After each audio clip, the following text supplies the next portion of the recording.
We have in the studio Irene Ugbah, who is going to be talking to us about the girl's child.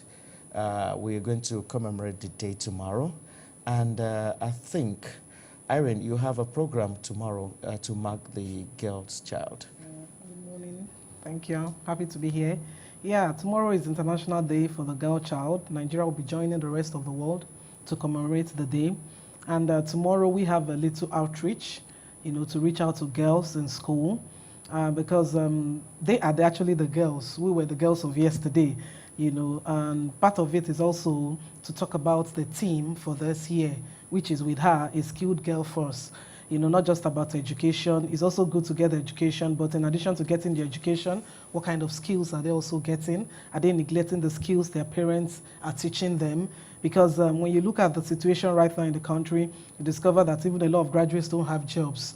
Now it's a generation where you need to have some skills. So that's part of what we'll be talking about tomorrow, and also see how we could also pay for some indigent girls who are out of school, to be in school. When we were talking yesterday, there was this narrative you made, and that really, really got to me. Like a girl child, possibly so many of them are out there, maybe just because of when they get to their GS3, the junior secondary school level, just because the money to get them to SS1, some of them just money for JAMB, they just like, oh, because we can't get this. And they start doing this petty trading, and from there, they get mixed with some boys, maybe a welder, maybe a carpenter, they get pregnant, and from there, they will lose completely their childhood, and they become an adult automatically. So what is your foundation doing to help this kind of girls? Okay, first let's look at the, like I told you yesterday, if you look at the situation, it's such that girls in Nigeria, a lot of them can't transit. Now, this transition is not just even from junior to the senior secondary. I mean, even from the primary school to the secondary school, you have that. Yeah, they are that pathetic, And then when you look at some of these monies, they're not too much monies. Now, what happens to the girl? Girls are more vulnerable than boys. You ask the question, why the segregation? The segregation is because girls are more vulnerable. When a girl gets pregnant, a boy got her pregnant, the boy continues with his education, but the girl stays back to raise a child. So you find out that the emphasis is because the girls are vulnerable, the girls are prone to not complete their education, as opposed to the boys. Nothing happens to you guys. You just continue, so. Okay, now let's take a further step back to, how it all started. Okay. Looking back at our African culture, it's always been there. The females, great-grandmothers have been relegated to staying in the house, taking care of the husbands. There's no belief, in sending them to school. And then men, our great-grandfathers, went to school, came out, and then knew that they had to train their daughters. But we still have some particular set who are of the mindset, some parents are of the mindset that no, the lady is not, a place is supposed to be in the house. You see that still happening in the 21st century. What are you trying to do, to curtail this? Because like they say, everything begins at home. If your mom is putting it into your head, or a mother that has a son and a daughter is putting it in the head of the daughter that, she should be the one that stays at home, the brother should be the one that goes to school and does all of that. How do you start changing that mindset that started? Okay. I usually say that the problem of a girl child, and when it comes to education, that you can't use a one-size-fits-all as a solution. Now, if you look at Nigeria is too large and diverse to say one solution. Now, there's a region in Nigeria, the northern region, where you talk about social-cultural, or probably religion as well, making them believe that girls shouldn't go to school. Now, if you talk about the southern Nigeria, precisely the eastern Nigeria, it is not because they do not know that girls should go to school. It's actually a result of poverty in most cases. Now, if you look at when they're bringing girls to work as domestic workers, if you look at the girls coming from probably the east, the first thing the parents tell you, if you tell them, I want to pay you salary, they say, no, please just send our daughters to school. So you know that they value education, but there is no money. They don't have the wherewithal to send the girl to school. Now, if you're looking from the north, they say, okay, pay them money or things like that. Or you get there, you find out that a lot of times it's actually because of maybe religion, because of social cultural and things like that. So the solution will be that we have regional solutions. We can't use one solution. Poverty is the issue here. Let's see how we can get them more empowered, especially their Religion is on the other mothers. side. You know, so that their mothers will be able to say, I didn't have this education, but I'm doing a petty trading, I can send my daughter to school. Then if we go to the north, we say, okay, yours is probably religion. Let's work with the religious leaders. Let's work with the traditional leaders. How do these girls go to school? Let's also make school safe for them. Because, of course, you know the issue of the Chibok girls and so on. All these things in parts. Because at the end of the day, some parents will say, oh, if this ones went to school and they didn't come back, what's the guarantee for my daughter's safety? You know, so I believe that we need regional approach to this thing. It's not a one, okay, let's just say every girl must go to school. Some region know that their girls must go to school. But sometimes it's just the money, the poverty. So with this year's theme of the girl child, that's a skilled girl force, which I think is where Aisha came from, where you relegate a lady to be in the house and send the guy to school just to get. But now they're looking at about over 600 million adolescent girls.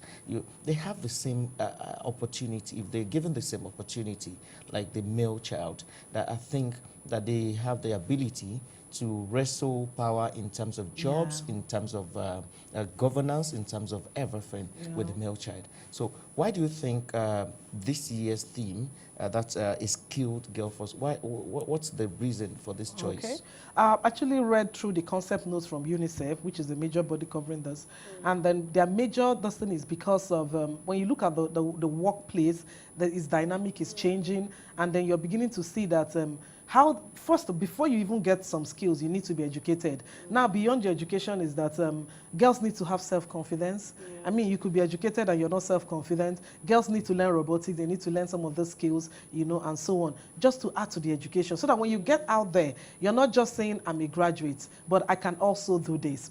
And then let's also look at the fact, let's look at it this way as well. You know, I have an issue too, personally, maybe from the experience I've seen, you know, doing this development work. It's also the fact that when girls begin to go to school, you hear the mother saying, you know, let me speak it in our Nigerian parlance. I don't want to make my pikin suffer the way where I suffer. So the akara she's frying, she's telling the daughter to shift and go and read her book.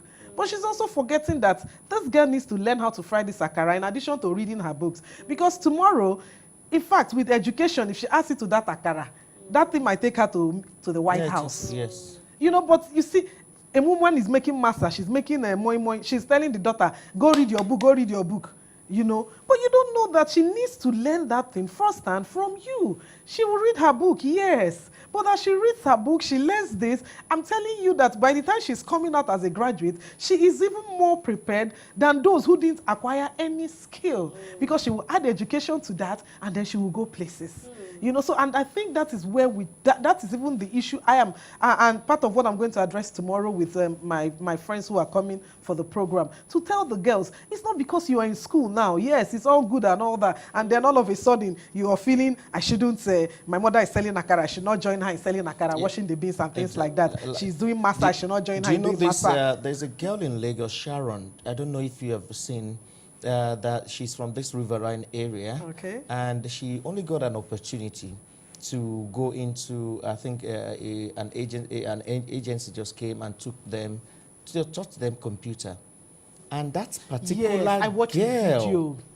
She learned coding, and she did a website.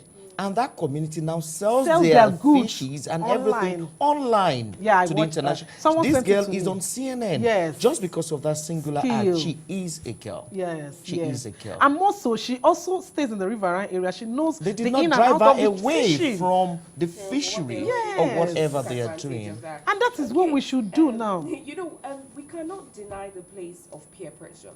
Peer pressure comes in different forms. Someone could have had, you know, the best background, the best upbringing, and go into the world, because as we know, you know, parents, you definitely have to send your kids to school and all of that.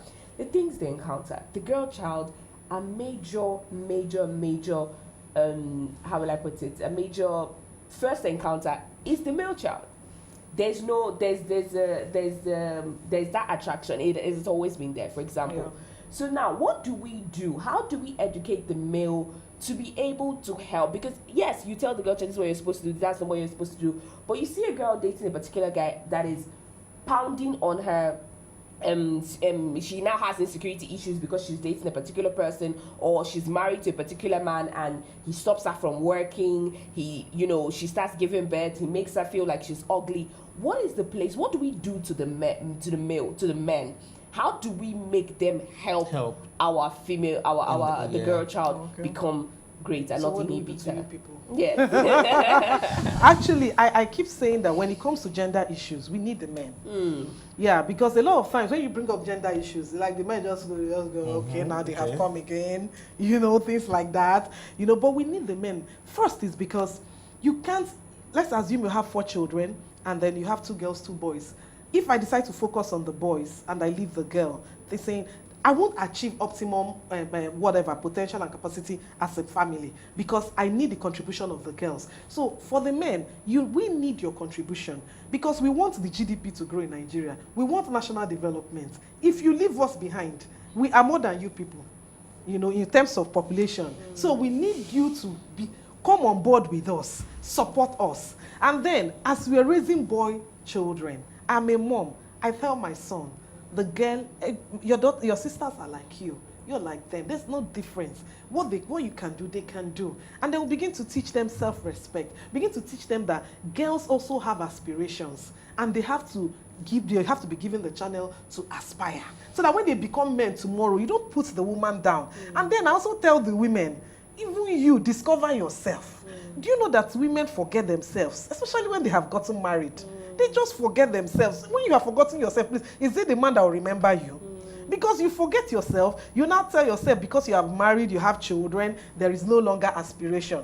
Now, how would the man wouldn't help you? It is only when you have woken up. You need to keep evolving, you need to keep... You've woken up, and then you're telling your husband, I have to do this, I have to do that, these are my plans, and so on. And all this also starts from even before you get married. Marry one who will support your ambition.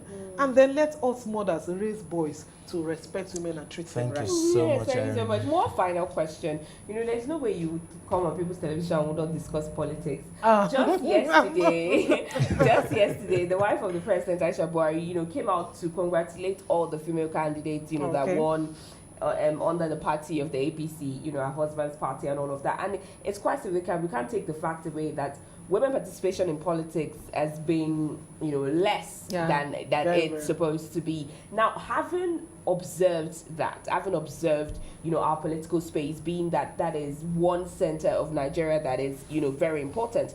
A girl, yes, there's a coding, one that wants to go for coding, one that wants to go for this, one that wants to go for that.